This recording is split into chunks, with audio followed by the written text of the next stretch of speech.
శాంతి.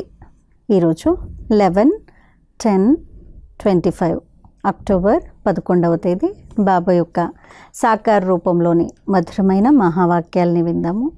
మధురమైన పిల్లలు, అందరికీ స్థిరమైన సుఖము మరియు శాంతి మార్గాన్ని చూపించటం మీ బాధ్యత. శాంతిగా ఉండండి మరియు శాంతి కానుకను ఇవ్వండి. గిఫ్ట్ ఆఫ్ పీస్ అని అంటారు కదా, శాంతి కానుకను ఇవ్వండి. ప్రశ్న: ఏ గుహ్యమైన రహస్యాన్ని అర్థం చేసుకునేందుకు విశాలమైన బుద్ధి కావాలి? జవాబు: డ్రామా దృశ్యాలు ఏ సమయంలోనైతే జరగాలో ఆ సమయంలోనే జరుగుతాయి. దీనికి ఖచ్చితమైన ఆయువు ఉంది. బాబా కూడా తమ ఖచ్చితమైన సమయంలో వస్తారు. ఇందులో ఒక్క సెకండ్ కూడా తేడా వచ్చే అవకాశం లేదు. మొత్తం 5000 సంవత్సరాల తర్వాత బాబా వచ్చి ప్రవేశిస్తారు. ఈ గుహ్యమైన రహస్యాలను అర్థం చేసుకునేందుకు విశాలమైన బుద్ధి కావాలి. ఈరోజు పాట: ఈ ప్రపంచం మారిపోయినా మేం మాత్రం మారము. బదల్ జాయే దునియా నా బదలేంగే హమ్. ఓం శాంతి. ఆత్మిక పిల్లలకు ఆత్మిక తండ్రి కూర్చొని అర్థం చేయిస్తారు. పిల్లలకు శాంతిధామము మరియు సుఖధామపు దారిని చూపిస్తారు. ఈ సమయంలో మనుష్యులందరూ విశ్వంలో శాంతిని కోరుకుంటున్నారు. ప్రతి ఒక్కరూ స్వయంలోనూ శాంతిని కోరుకుంటారు, అలాగే విశ్వంలోనూ శాంతిని కోరుకుంటారు. మానసిక శాంతి కావాలని ప్రతి ఒక్కరూ అంటారు. మరి అది ఎక్కడి నుండి దొరుకుతుంది? శాంతి సాగరుడు ఒక్క బాబాయే. వారి నుండి వారసత్వం లభిస్తుంది. వ్యక్తిగతంగానూ లభిస్తుంది, అలాగే విశ్వమంతటికి లభిస్తుంది, అనగా అందరికీ లభిస్తుంది. ఏ పిల్లలైతే చదువుకున్నారో వారు తాము శాంతి వారసత్వాన్ని తీసుకునేందుకు పురుషార్థం చేస్తున్నామని, అలాగే ఇతరులకు కూడా దారిని చూపిస్తున్నామని అర్థం చేసుకుంటారు. విశ్వంలో శాంతి తప్పకుండా వస్తుంది. వారసత్వాన్ని తీసుకునేందుకు ఎవరైనా వచ్చినా రాకపోయినా శాంతి స్థాపన జరిగి తీరుతుంది.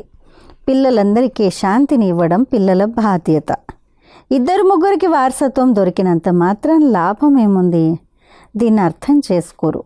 కొందరికి దారిని చూపిస్తారు, కానీ నిశ్చయం లేని కారణంగా ఇతరులను తమ సమానంగా తయారు చేయలేరు.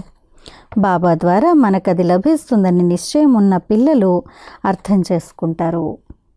ఆయుష్మాన్ భవ అని వరదానం ఇస్తారు కదా, ధన్వాన్ భవ అన్న వరదానాన్ని కూడా ఇస్తారు. కేవలం అలా అనడం వల్ల ఆశీర్వాదం లభించదు. ఎవరైనా ఆశీర్వాదం అడిగితే మీకు శాంతి కావాలంటే ఇలా పురుషార్థం చేయండి అని అర్థం చేయించండి. కష్టపడితే అన్నీ లభిస్తాయి. భక్తి మార్గంలో ఎన్నో ఆశీర్వాదాలు తీసుకుంటారు. తల్లిదండ్రులు, టీచరు, గురువు మొదలైన వారిని అందరి నుండి తాము సుఖశాంతులతో ఉండాలని ఆశీర్వాదం కోరుకుంటారు. కానీ సుఖశాంతులతో ఉండలేరు, ఎందుకంటే ఎంతోమంది మనుషులున్నారు.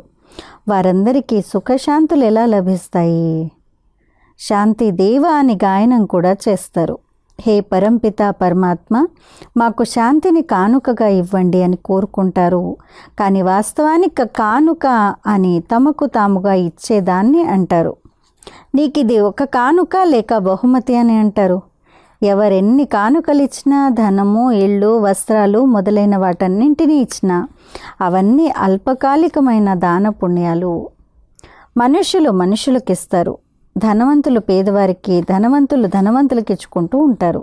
కానీ ఇది శాశ్వతమైన సుఖము మరియు శాంతి. ఇక్కడ ఒక్క జన్మ కొరకు కూడా ఎవ్వరూ సుఖశాంతులను ఇవ్వలేరు, ఎందుకంటే వారి వద్ద ఏమీ లేదు. ఇచ్చేవారు ఒక్క బాబాయే. వారిని సుఖము, శాంతి మరియు పవిత్రతల సాగరుడు అని అంటారు. శివబాబా ద్వారా మనకు 21 జన్మలు అనగా అర్ధకల్పం వారసత్వం లభిస్తుంది. ఇది నిశ్చితమై ఉంది. అర్ధకల్పం సుఖధామము, అర్ధకల్పం దుఃఖధామము. సృష్టిలో 2 భాగాలు ఉన్నాయి. ఒకటి కొత్తది, రెండవది పాతది. కానీ కొత్త సృష్టి ఎప్పుడు ఉంటుంది, పాత సృష్టి ఎప్పుడు ఉంటుంది అన్నది ఎవ్వరికీ తెలియదు. వృక్షం ఆయువును ఇంత ఖచ్చితంగా ఎవ్వరూ చెప్పలేరు. ఇప్పుడు బాబా ద్వారా మీరు ఈ వృక్షాన్ని తెలుసుకున్నారు. డ్రామాలో ఏ దృశ్యం ఏ సమయంలోనైతే జరగాలో ఆ సమయంలోనే జరుగుతుంది. ఖచ్చితంగా పునరావృతం అవుతుంది. ఆయువు కూడా ఖచ్చితంగా ఉంది. బాబా కూడా కొత్త ప్రపంచాన్ని స్థాపించేందుకు రావాల్సి ఉంటుంది. బాబా తన ఖచ్చితమైన సమయంలో వస్తారు. ఇందులో ఒక్క సెకండ్ కూడా తేడా వచ్చే అవకాశమే లేదు. ఇప్పుడు మీ బుద్ధి విశాలంగా అయ్యింది. మీరే అర్థం చేసుకోగలరు. కల్పం ఆయువుని గురించి ఎవరికీ తెలియదు. మీకు మొత్తం విశ్వమంతటి ఆది మధ్యాంతాలను గురించి తెలుసు. ప్రతి 5,000 సంవత్సరాల తర్వాత ఈ సృష్టి చక్రంలో తిరుగుతూ ఉంటుంది. విశ్వం సదా ఉంటుంది. అందులో పాత్రను అభినయిస్తూ మనుష్యులు విసిగిపోతారు. ఈ పునర్జన్మలేంటి అని మనుషులు భావిస్తారు. మరి 84 లక్షల జన్మలు ఉన్నట్లయితే మనుషులు ఏమవుతారో కదా. వారికి తెలియని కారణంగా కల్పం ఆయువును కూడా పెంచేశారు. పురుషోత్తమ సంగమ యుగం కూడా తప్పకుండా రావాల్సిందే. అది ఎప్పుడు వస్తుందో ఎలా వస్తుందో ఎవరికి తెలియదు. ఇప్పుడు పిల్లలైనా మీకు తెలుసు. మరి ఎంత తన్మయత్వం చెందాలి. ఎవరికి తెలియని విషయాలు మనకు తెలుస్తున్నాయి కాబట్టి. మనల్ని బాబా అమరులుగా చేస్తున్నారని పిల్లలైన మీకు తెలుసు. బాబా పిల్లలను అమరపురికి యజమానులుగా చేస్తున్నారు. మరి ఎంత ఆనందం ఉండాలి. ఇది మృత్యులోకము, అది అమరలోకము. ఈ విషయాలను కొత్త వారెవ్వరూ అర్థం చేసుకోలేరు. పాతవారికి కలిగినంత సంతోషం కొత్త వారిలో కలగదు. ప్రతిదినము వృద్ధిని పొందుతూ ఉంటారు. వారిలో నిశ్చయం పక్కా అయిపోతుంది. ఇందులో సహనశీలత కూడా చాలా కావాలి. ఇది ఒక ఆసురీ ప్రపంచము. ఇందులో దుఃఖాన్ని ఇవ్వడంలో ఆలస్యం చేయరు. మేము ఇప్పుడు బాబా శ్రీమతంపై నడుస్తున్నామని మీ ఆత్మ అంటుంది. మేము సంగమ యుగంలో ఉన్నాము. మిగిలిన వారందరూ కలియుగంలో ఉన్నారు. మేము ఇప్పుడు పురుషోత్తములుగా అవుతున్నాము. చదువు ద్వారానే పురుషులలో ఉత్తమ పురుషులుగా అవుతారు. చదువు ద్వారానే చీఫ్ జస్టిస్ మొదలగు పదవులు పొందేవారిగా అవుతారు కదా. మిమ్మల్ని బాబా చదివిస్తున్నారు. హే పతిత పావన, వచ్చి మమ్మల్ని పావనంగా చెయ్యండి అని మనుషులు పిలుస్తారు, కానీ పావనంగా అవ్వరు. కామం మహాశత్రువు అని బాబా అంటారు. పతిత పావన రా అని మీరు పిలుస్తారు. ఇప్పుడు నేను వచ్చాను, పిల్లలు పతితత్వాన్ని వదలండి అని అంటారు. మరి మీరు ఎందుకు వదలటం లేదు? తండ్రి మిమ్మల్ని పావనంగా చేస్తుంటే మీరు పతితంగా అవుతూ ఉంటారా? ఎంతోమంది ఇలా పతితులుగా అవుతారు. బాబా ఈ తప్పు జరిగింది అని కొందరు సత్యాన్ని వినిపిస్తారు. ఏదైనా పాపకర్మ జరిగితే వెంటనే తెలియచేయండి అని బాబా అంటారు. కొందరు నిజం చెప్తారు, కొందరు అబద్ధం చెప్తారు. నేను ఒక్కొక్కరి లోపల ఏముందో కూర్చొని తెలుసుకోను కదా. ఇలా జరగజాలదు. నేను కేవలం సలహా ఇచ్చేందుకు వస్తాను. పావనులుగా అవ్వకపోతే మీరే నష్టపోతారు. కష్టపడి మళ్ళీ పావనుల నుండి పతితులుగా అయిపోతారు. అప్పుడు వారు చేసుకున్న సంపాదన అంతా సమాప్తమైపోతుంది. నేను స్వయమే పతితుడిగా అయిపోయాను, మరి ఇతరులకు పావనంగా అవ్వండి అన్న సందేశం ఎలా ఇవ్వను అని సిగ్గుపడతారు. నేను బాబా ఆజ్ఞను ఎంతగా ఉల్లంఘించాను అని లోపల మనసు పీకుతూ ఉంటుంది. ఇప్పుడు మీరు బాబాతో డైరెక్ట్గా ప్రతిజ్ఞ చేస్తారు. బాబా మన జోలను అపారంగా నింపుతున్నారని మీకు తెలుసు. కుబేరుని వద్ద ఎంతో ధనం ఉండేదని అంటారు. వాస్తవానికి మీరందరూ కుబేరులే. మీకు వైకుంఠం అనే ఖజానా లభిస్తుంది. ఖుదా దోస్త్ అంటే భగవంతుడిని మిత్రుడిగా చేసుకున్న కథ కూడా ఉంది. ఆ కథలో అతన్ని ఎవరైతే మొట్టమొదట కలుస్తారో అతడికి ఒకరోజు రాజ్యాన్ని ఇచ్చేవాడు. ఇవన్నీ దృష్టాంతాలు మాత్రమే. మనం యోగ బలం ద్వారా తప్పకుండా విశ్వరాజ్యాన్ని తీసుకుంటామని మీకు తెలుసు. अच्छा मीठे मीठे सिक्किलदे बच्चों प्रति माता पिता बाप दादा का याद प्यार और गुड मॉर्निंग. रूहानी बाप के रूहानी बच्चों को नमस्ते. हम रूहानी बच्चों की रूहानी माता पिता बाप दादा को याद प्यार गुड मॉर्निंग और नमस्ते.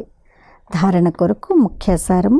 మొదటి పాయింట్, ఈ ఆసురీ ప్రపంచంలో చాలా చాలా సహనశీలులుగా అయి ఉండాలి. ఎవరైనా తిట్టినా దుఃఖాన్ని ఇచ్చినా కూడా సహించాలి. బాబా శ్రీమతాన్ని ఎప్పుడూ వదలకూడదు. 2, పావనంగా తయారయ్యేందుకు స్వయంగా బాబా ఈ ఆజ్ఞ ఇచ్చారు. కావున ఎప్పుడూ పతితులుగా అవ్వకూడదు. ఎప్పుడైనా ఏదైనా పాపం జరిగితే దాన్ని దాచకూడదు. వరదానము, అచలంగా స్థిరంగా అవ్వండి. ఎకనామీ మరియు ఎకానమీ అనే పాఠం ద్వారా అలజడిలో కూడా అచలంగా స్థిరంగా అవ్వండి. సమయానుసారంగా వాయుమండలంలో అశాంతి మరియు అలజడి పెరిగిపోతూ ఉన్నాయి. ఇటువంటి సమయంలో అచలంగా మరియు స్థిరంగా ఉండేందుకు బుద్ధి రూపీ లైన్ చాలా క్లియర్గా ఉండాలి. అందుకోసం సమయానుసారంగా టచింగ్ మరియు క్యాచింగ్ పవర్ ఎంతో అవసరము. వాటిని పెంచేందుకు ఏకనమీ మరియు ఎకానమీ వారిగా అవ్వండి. ఏకనమీగా మరియు ఎకానమీ చేసే పిల్లల లైన్ క్లియర్గా ఉన్న కారణంగా బాప్దాదాల వైబ్రేషన్లను సహజంగా క్యాచ్ చేసి అలజడిలో కూడా అచలంగా మరియు స్థిరంగా ఉంటారు. స్లోగన్: స్థూలమైన మరియు సూక్ష్మమైన కామనలను త్యాగం చేయండి, అప్పుడే ఏ విషయాన్నైనా ఎదుర్కోగలుగుతారు. అవ్యక్త సూచన ఈరోజు: ఇప్పుడు మనసు క్వాలిటీని పెంచుకున్నట్లయితే క్వాలిటీ ఆత్మలు సమీపంగా వస్తాయి. దీనివలన స్వయానికి మరియు ఇతరులకు కూడా డబల్ సేవ జరుగుతుంది. స్వయం కొరకు వేరుగా శ్రమ పడాల్సిన అవసరం ఉండదు. ప్రాలబ్ధం ప్రాప్తించింది అన్న స్థితి అనుభవం అవ్వాలి. ఈ సమయంలోని శ్రేష్ఠ ప్రాలబ్ధము సదా స్వయం సర్వప్రాప్తులతో సంపన్నంగా ఉండటము మరియు సంపన్నంగా చేయటము. అచ్చా. ఓం శాంతి.